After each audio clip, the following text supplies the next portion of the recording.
Bonjour Moussim Abdourahmane. Bonjour Anne-Constance. Merci d'avoir accepté notre invitation. Alors vous êtes le maire de Bouéni, mais vous étiez aussi partie prenante la semaine dernière de cette délégation d'élus mahorais, partie en métropole à la rencontre des décideurs qui sont à Paris pour la situation de l'insécurité, l'immigration clandestine que nous rencontrons. Vous êtes revenu ce week-end avec vos collègues. Quel bilan vous faites, Moussim Abdourahmane, de cette semaine à Paris ?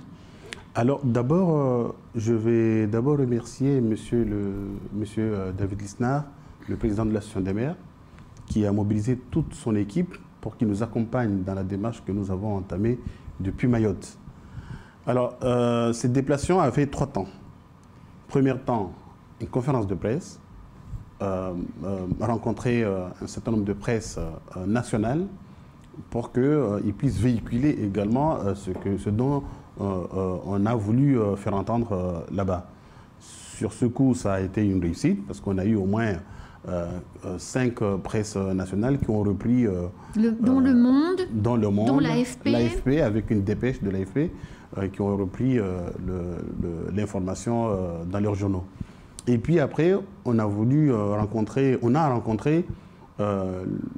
les 2 grands hommes de la nation, après le président de la République, donc le président du Sénat et la présidente de l'Assemblée nationale, pour qu'on puisse justement continuer à sensibiliser, parce que la sensibilisation on le fait depuis un certain temps, mais on s'est dit il ne faut pas s'arrêter, on continue à sensibiliser les parlementaires pour qu'eux aussi puissent accompagner nos parlementaires quand les sujets viendront dans l'ordre du jour. Voilà. Et puis après, on a fait des rendez-vous avec le ministre Darmanin et M. Karenko, le ministre des Outre-mer.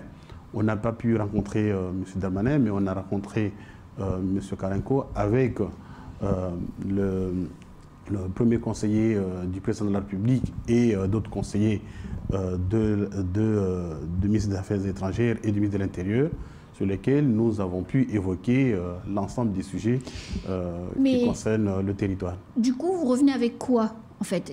Qu'est-ce que vous avez obtenu de la part de tous ces décideurs, ces conseillers? On a quoi de nouveau, en fait? En fait, le ministre Darmanin et Karenko avaient déjà annoncé qu'ils allaient venir ici avant la fin de l'année pour des nouvelles, d'autres propositions ou des décisions, des annonces fortes. Donc nous, l'objet, c'était de travailler en amont pour que lors de ces annonces, on ait ce qu'on a voulu défendre là-bas. Donc qu'est-ce qu'on a défendu? On a défendu notamment que l'État continue le décasage des quartiers insalubres. Mais est-ce qu'il y avait besoin d'aller à Paris pour ça, alors que M. Suquet, donc le préfet, dit que c'est un axe stratégique et que c'est un feuille de route? D'ailleurs, avec son équipe, il prépare le gros décasage de Djoujani, qui va être quand même un moment important pour Mayotte. Ils le font, effectivement. Ça fait quelques temps. Il n'y a pas besoin d'aller à Paris pour ça. Pas du tout, mais ça n'empêche qu'on doit continuer à rappeler de manière à ce que l'État soit toujours conscient qu'il faut qu'on continue. Mais ça se fait, hein, effectivement, ça fait 2-3 ans que les décasages se font très très bien. On a eu aussi d'autres procédurales qui étaient réglées, mais ça avance très bien. On a demandé effectivement qu'on puisse positionner la navire marine ici dans les côtes de Mayotte, plutôt qu'ailleurs où il n'y a pas forcément de nécessité. C'est ici où il y a le plus de besoins. Bah oui. On l'a demandé. Mais vous l'avez obtenu? On aura les annonces après. Du coup, on attend à ce que le ministre... Mais est-ce qu'il y avait besoin, encore une fois, pardonnez-moi d'être insistante, mais est-ce qu'il y avait besoin d'aller à Paris pour ça? Alors qu'au mois d'août, quand Gérald Darmanin était là, il a dit qu'en novembre, en décembre, quand il reviendrait, probablement il reviendrait avec M. Lecornu, ministre de la Défense, justement pour cette base navale qui pourrait se mettre en place. Donc, bon... C'est ce que je dis. D'habitude, on nous reproche qu'on tchatche ici et puis après on reste, on attend que les ministres viennent avec des annonces. L'objet c'était d'aller là-bas encore, de travailler les dossiers avec les services concernés pour qu'on puisse, pour que j'espère en tout cas les annonces qui viennent, qu'on ne soit pas déçus des annonces. C'était vraiment ça l'objet, hein, qu'on qu'on entre ministère par ministère pour travailler les dossiers. Et sur ce coup, encore une fois, moi, me concernant, j'étais très satisfait du déplacement parce que, pour une première fois, les parlementaires, le conseil départemental et les maires, tout le monde était au front pour aller travailler ces dossiers à Paris en même temps. Oui, mais pourquoi vous dites que c'est une première fois sur la loi Mayotte? Donc on remonte à un moment, bien avant. Sur la loi Mayotte, c'est pareil. Tous les élus ont de manière unanime rejeté le texte. Alors c'est sûr, c'était pas à Paris, c'était depuis Mayotte, mais tout le monde l'a fait aussi, ce job-là. Tout à fait. C'était à Mayotte. C'est ce que je dis, parce qu'encore une fois, généralement, les gens disent oui, il y a telle personne qui est allée défendre un dossier, et puis il y a une autre qui est passée derrière pour raconter n'importe quoi. Ça, on se le dit même entre nous élus. Hein. Mais là, c'est pour ça que je dis, tout le monde était là. Il y avait Estelle, il y avait Mansour Kamardine, il y avait Tani, il y avait Lassane Abdallah, il y avait les maires, il y avait le président du conseil départemental. Chacun complétait l'autre pour qu'on puisse aller dans le même sens. Alors, vous avez été reçu par Jean-François Carenco, donc le ministre délégué aux Outre-mer. Je dirais encore heureux qui vous a reçu. Mais la conclusion de l'entretien, où vous avez expliqué exactement ce que vous venez de dire, la conclusion de l'entretien, c'était quand même de dire, mais alors vous proposez quoi? Est-ce que c'est pas un désaveu sous forme de dire, mais attendez, nous les gars, on fait notre part de job, mais vous faites pas la vôtre? Et on peut parler des terrains squattés qui continuent à l'être, on peut parler des reconnaissances frauduleuses de paternité, des problèmes avec l'état civil. Enfin, il y a mille sujets des élus locaux qui ne sont pas gérés correctement. Que le ministre pose ce type de questions, moi ça ne me dérange pas et ça ne m'étonne pas. D'accord. À nous, les élus locaux, de faire en sorte que quand on nous pose ces questions, qu'on ait les réponses adéquates. Ouais. Donc effectivement, au niveau local, nous avons beaucoup à faire. Il faut qu'on traite, qu'on remonte les dossiers, notamment sur le décasage des terrains squattés. Il faut qu'on remonte les dossiers. Il faut qu'on soit fort pour le demander à l'État d'aller faire le décasage. Et même pour la flagrance. C'est notre responsabilité. Pour la flagrance, c'est pas fait. Non, mais c'est vrai que la flagrance, c'est super compliqué sur certains territoires. Hein. Moi, Mamoudzou, par exemple, commune de Mamoudzou, comment tu peux constater qu'il y a un terrain qui se... un banga qui se construit quelque part. Mais monsieur le maire, parce qu'il y a des gens qui signalent dans les délais, c'est pas cassé derrière. Non, si c'est signalé, c'est cassé. Non, en tout cas, chez moi, chez moi, ça se fait. Oui, mais pas partout. Quand c'est signalé, ça se fait. Bon, après, je ne sais pas dans les autres endroits, mais quand évidemment. Et encore une fois, je comprends quand même où ça soit très compliqué la flagrance de l'appliquer à chaque fois. Mais comme je le disais, nous aussi, élus locaux, nous avons des responsabilités. Il faut qu'on assume nos responsabilités. Et puis après, quand le ministre nous dit qu'est-ce que vous proposez, et puis on lui dit voilà, qu'est-ce qu'on a amené. On en parlait, monsieur le maire, en préparant l'émission. Il y a beaucoup d'argent qui est quand même mis sur la table pour Mayotte, et pas que sur des sujets polémiques comme la construction des écoles, parce qu'encore une fois, on peut avoir un choix politique de dire je ne construis pas, mais vous preniez l'exemple très juste de dire au moins on peut les rénover, celles qu'on a déjà. Il y a de l'argent qui est mis sur la table pour des aménagements, construire des infrastructures, et pour autant on ne dépense pas l'argent. Alors est-ce que finalement, il n'y a pas une grosse faute chez nous où les élus ne bossent pas assez? Pardonnez d'être un peu... Non, c'est vrai pas que j'ai pas l'habitude d'être aussi brutale, mais je trouve que votre déplacement à Paris est extrêmement décevant. Et la question de Carenco, vous proposez quoi? Vu depuis Mayotte, c'est un peu de dire, les gars, mettez-vous au boulot. Moi, je ne suis pas déçu du déplacement, encore une fois. Et de manière presque unanime, les élus qu'on a été là-bas, encore une fois, le travailler ensemble, main dans la main, c'est important pour tout le monde, pour Mayotte, pour le territoire.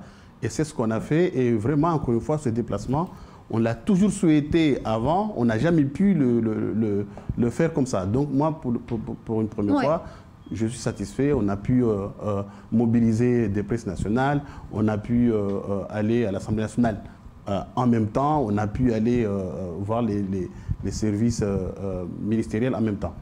Après, c'est ce que je dis. Nous avons aussi nos responsabilités. Je ne suis pas en train de me voiler la face. Hein. Nous avons aussi nos responsabilités. Il faut que nous aussi, c'est ce qu'on s'est dit, qu'on va avoir des réunions régulières, réunions des maires, pour faire le point justement sur les dotations qui sont attribuées aux communes. que les maires on puisse s'entraider entre nous, parce qu'effectivement, on se voyait sur les grands sujets de Mayotte, mais pas forcément sur la consommation des crédits au niveau local. Oui. Et là, on va avoir des réunions régulières sur les points des projets assainissement, eau potable, construction scolaire, la rénovation, les lotissements, l'habitat et les autres sujets. Alors, en parallèle de la démarche mahoraise à laquelle vous avez participé, il y a eu une démarche à peu près équivalente conduite par les Martiniquais. Eux, ils ont vu Darmanin, pas nous. Pourtant, on est dans la même fenêtre de tir, hein, motion de censure, Lola, tout ça. Eux ont vu Darmanin, ils ont vu Éric Dupond-Moretti. Bon, nous, on ne l'a pas demandé, c'était pas dans notre... Nous, on avait demandé Elisabeth Borne. Ils ont vu Carinco, normal. Enfin, c'est la moindre des choses que le ministre des Outre-mer reçoive les élus quand ils font le déplacement. Eux, ils ont eu des annonces. Alors, peut-être qu'effectivement, le ministre n'a pas prévu d'y retourner avant la fin d'année, mais Mouslim Abdourahmane, pourquoi est-ce que les élus mahorais, on n'est pas crédibles? On n'a pas été reçus par Darmanin.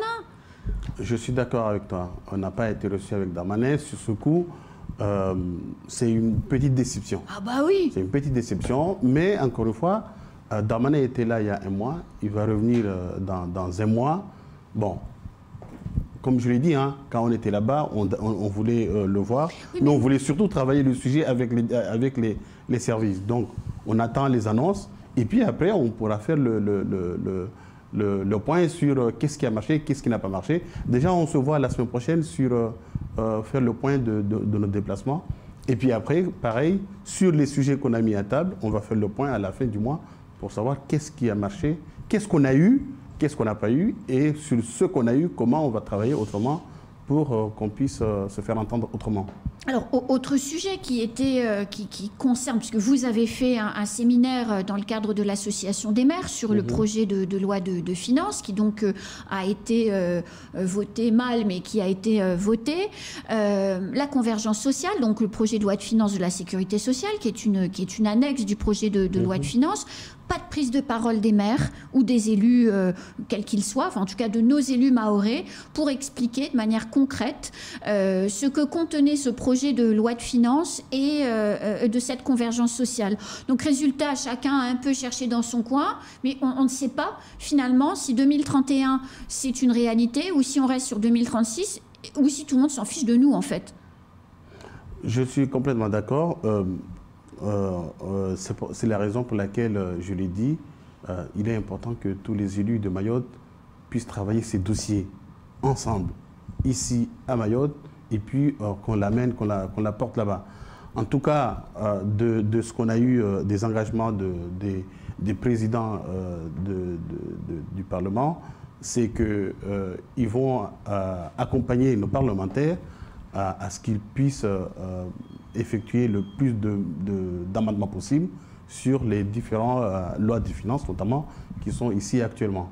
C'est la raison pour laquelle... c'est voté, donc c'est trop tard. Non, mais... Non, ah oui, effectivement. Non, mais les amendements sur... Enfin, comment on dit? Pas amendements. Comment on dit? Les lois rectificatives des budgets qui vont arriver. Ah oui, d'accord. Plutôt, excusez-moi. Hein, c'est qu'on puisse revenir... Et pourquoi on ne l'a pas fait avant? On n'a peut-être pas travaillé avant ce sujet en commun, encore une fois. Est-ce que Moussim, c'est pas ça qui nous rend non crédibles à Paris? Et je mets nous parce que je vais collectivement, mais est-ce que parce qu'on fait pas tout ce travail-là dans l'ordre, dans le sens qu'il faut, parce qu'on s'éparpille sur 1000 sujets et qu'on n'en choisit pas 2 ou 3 sur lesquels on bosse, quand on va frapper aux portes à Paris, on nous répond pas parce qu'on n'est pas crédible? Les élus, ils font le boulot.